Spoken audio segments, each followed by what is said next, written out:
नमस्कार, मी प्राजक्ता. प्राजक्ताच रेसिपीमध्ये आपल्या सर्वांचे मनापासून स्वागत करते.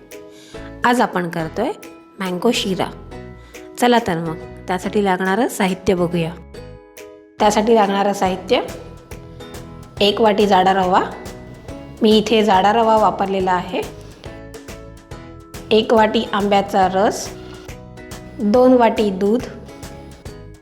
1 वाटी रवा असेल तर 2 वाटी दूध हे प्रमाण मी वापरलेलं आहे. 1 चमचा चारोळी, अर्धी वाटी साखर, मनुका आणि काजू आवडीनुसार, 3 मोठे चमचे साजूक तूप, पाव चमचा वेलची पावडर आणि चवीनुसार मीठ. चला तर मग आपला मँगो शिरा करायला घेऊया. सर्वात आधी आपल्याला दूध तापत ठेवायचं आहे. दूध गरम होईपर्यंत आपण तुपामध्ये रवा चांगला भाजून घेऊया.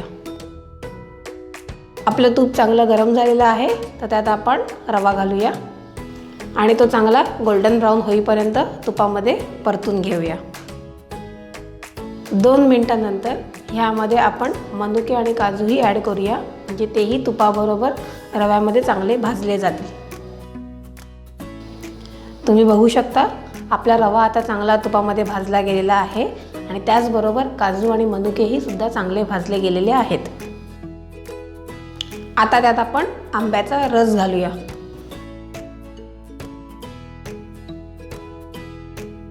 आणि हे सर्व मिश्रण चांगलं मिक्स करून घेऊया.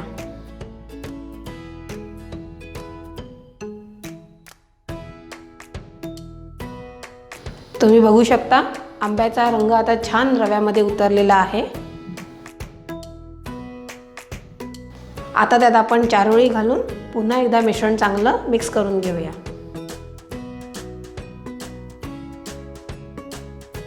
आता आपण ह्या मिश्रणामध्ये गरम दूध घालूया. हळूहळू करतच दूध घालायचं आहे आणि सतत ढवळत राहायचं आहे, जेणेकरून आपल्या रव्याच्या गुठळ्या होणार नाहीत.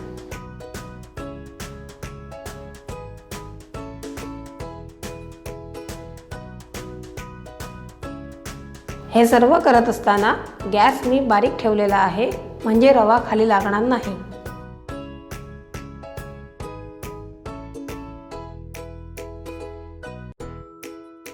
तुम्ही बघू शकता आपलं दूध आता चांगलं सुकत चाललेलं आहे.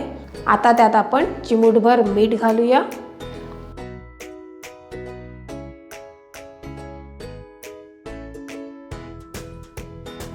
दूध आता चांगलं सुकलेलं आहे, तर त्यात आपण आता साखर घालूया आणि ती छान मिक्स करून घेऊया.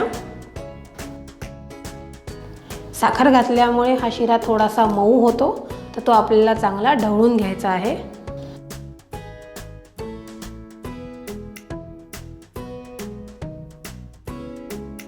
तुम्ही बघू शकता बाजूने तूप सुटायला सुरुवात झालेली आहे. आता याला चांगली वाफ येण्यासाठी 2 मिनिटं झाकून ठेवूया. आपण चेक करूया. तुम्ही बघू शकता आपला शिरा छान तयार झालेला आहे. आता आपण त्यात चिमूटभर वेलची पावडर टाकूया आणि ते आपल्या शिऱ्यामध्ये चांगली मिक्स करून घेऊया.